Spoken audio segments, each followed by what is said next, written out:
안녕하세요. 당신만을 위한 지식 탐험 시작합니다. 우리가 보통 예수님의 가르침, 계시 이런 걸 떠올리면요. 자연스럽게 그분이 지상에 계셨던 한 3년, 그 공생애에만 딱 초점을 맞추게 되잖아요. 그렇죠. 대부분 그렇게 생각하죠. 네, 저도 그랬거든요. 근데 오늘 저희가 살펴볼 자료를 읽어보니까 와, 이게 우리가 너무 좁게만 보고 있었던 걸 수도 있겠더라고요. 한번 이렇게 상상해 보세요.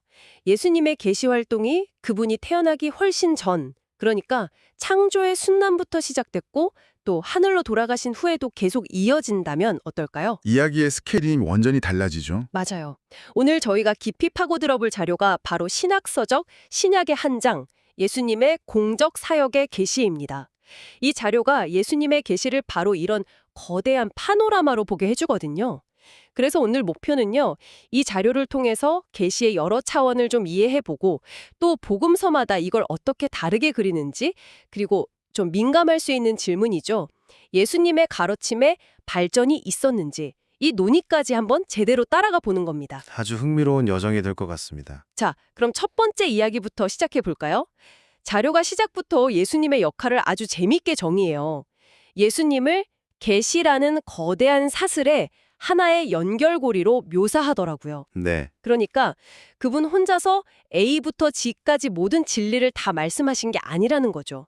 구약의 계시를 이미 전제로 깔고 있었고 또 자신이 떠난 뒤에 신약의 저자들이 이어갈 계시까지도 인정하셨다는 거예요. 맞습니다. 그 연결고리라는 개념이 정말 중요해요. 왜냐하면 그 안에 예수님의 지상 사역의 일종의 제한이 있었다. 이런 의미가 담겨 있거든요. 제안이요? 네. 그럼 이제 많은 분들이 제한이라고요? 그럼 혹시 신적인 능력이 좀 부족했다는 뜻인가? 하고 궁금해하실 수 있어요. 흔히 알려진 케노시스 이론처럼요. 아, 저도 딱 그 생각이 들었어요. 그 케노시스 이론 말이죠. 예수님이 신의 능력을 스스로 비우셨다는 개념이잖아요. 그래서 인간으로서 지식의 한계나 오류가 있었을 수도 있다. 이런 가능성을 열어두는 거고요. 바로 그 지점을 자료가 아주 명확하게 구분하고 있어요. 그게 아니라는 겁니다. 아, 다른 건가요? 네, 케노시스 이론은 예수님이 신의 능력을 마치 전원 스위치를 내리듯 스스로 꺼두셨다는 개념에 가까워요. 그러다 보니까 혹시 그래서 실수나 오류가 있었던 건 아닐까 하는 질문이 자연스럽게 따라오죠. 하지만 이 자료는 그게 아니라고 말해요.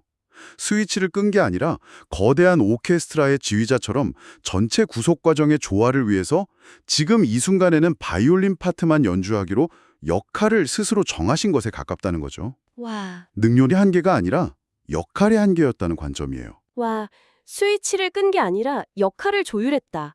비유가 정말 귀에 쏙 들어오네요. 그림이 훨씬 명확해졌어요. 그렇다면 그 역할이라는 게 구체적으로 어떤 단계들로 나뉘는 건가요? 그래서 자료는 그리스도의 계시를 아주 명확하게 네 단계로 구분해서 보여줍니다. 네. 첫째는 자연 계시예요. 이건 창조 때부터 영원까지 우리가 보는 자연 만물을 통해 하나님을 드러내는 활동을 말하고요. 둘째는 구약 시대의 계시. 인류의 죄와 구속의 이야기가 시작된 시점부터 예수님이 오시기 전까지 선지자들을 통해 주어진 계시죠. 아, 그리고 세 번째가 저희가 아는 그 부분이겠네요. 맞습니다. 셋째가 바로 우리가 가장 잘 아는 지상사역 동안의 계시입니다. 탄생부터 부활, 승천까지의 기간이고요. 마지막 넷째는 승천 이후의 계시로 사도들을 통해 성령의 인도 아래 전해진 계시, 즉 신약 성경의 기록들을 의미해요. 와, 이렇게 보니까 정말 3년 공생애라는 틀이 확 깨지네요. 창조 그 자체도 우리가 지금 읽고 있는 신약 성경도 전부 예수님의 계시 활동의 일부였다는 거잖아요. 그렇죠.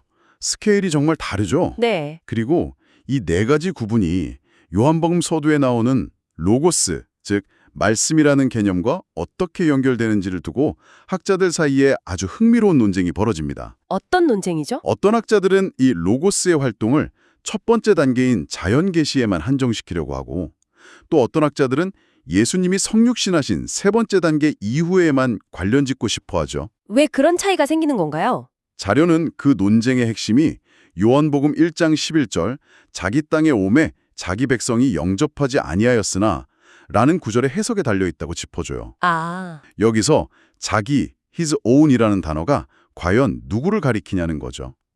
만약 이게 창조를 통해 그의 것이 된 전인류를 뜻한다면 로고스의 활동 범위는 자연 계시까지 포함하는 아주 넓은 개념이 돼요. 그렇겠네요. 하지만 만약 언약 백성인 이스라엘 민족만을 뜻한다면 로고스의 활동은 구약 시대와 성육신 이후로 좁혀지게 되죠. 이 단어 하나의 해석에 따라 계시의 범위에 대한 신학적 입장이 완전히 달라지는 거예요. 세상에, 단어 하나에 그런 엄청난 의미가 담겨 있었군요. 그렇게 계시의 범위가 창조부터 종말까지 이어진다면 그 계시를 전달하는 방식도 하나가 아닐 것 같다는 생각이 드네요. 정확합니다. 방식도 복음서마다 좀 다르게 그려지지 않나요? 바로 그 지점으로 넘어가 보죠. 자료는 그 방식을 크게 두 가지로 제시해요. 첫째는 존재를 통한 계시, through what he was, 즉 예수님 자신의 신적인 본성과 성품 그 자체가 하나님의 계시가 되는 방식이고요. 존재 그 자체로요? 네. 둘째는 말씀을 통한 계시, through what he said, 하나님께로부터 받은 말씀을 선포함으로써 계시하는 방식입니다. 존재와 말씀이라 어떤 복음서가 어떤 방식을 더 강조하나요? 요한복음은 단연코 첫 번째, 존재를 통한 계시가 두드러져요. 아, 요한복음이요? 네.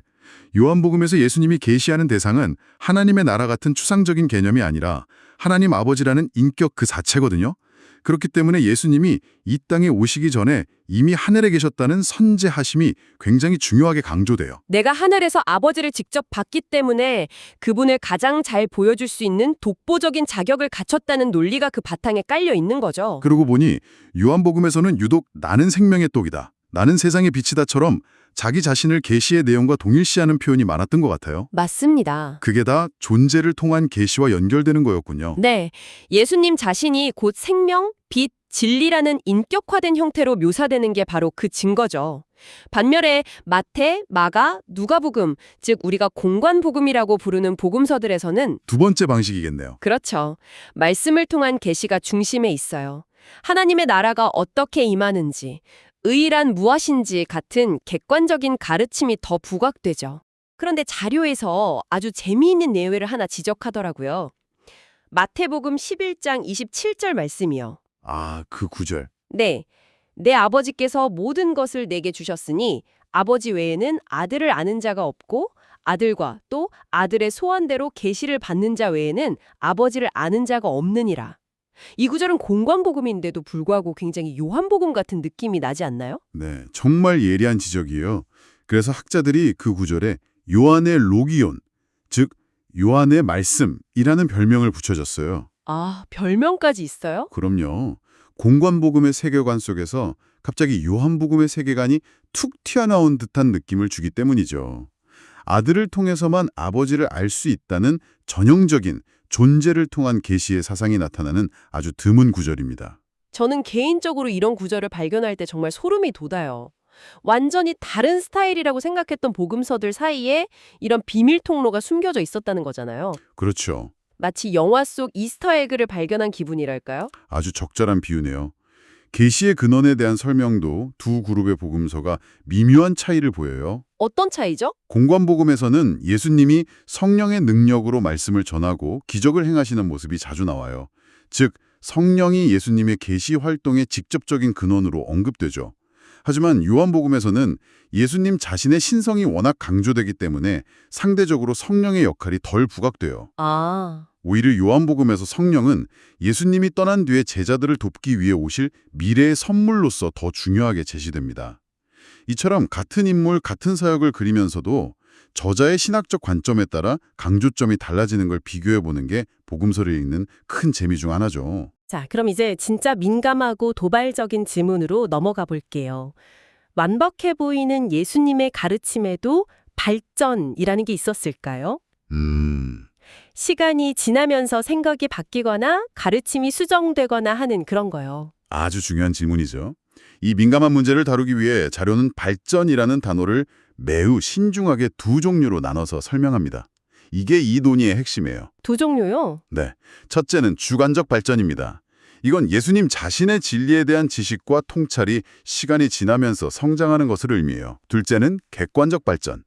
이건 예수님 자신의 생각은 변하지 않았지만 가르침을 제시하는 방식이 제자들의 이해 수준이나 대적들의 반대 같은 외부 상황에 따라 점진적으로 달라지는 걸 말해요. 잠깐만요. 그 구분이 좀 모호하게 들릴 수도 있을 것 같은데요.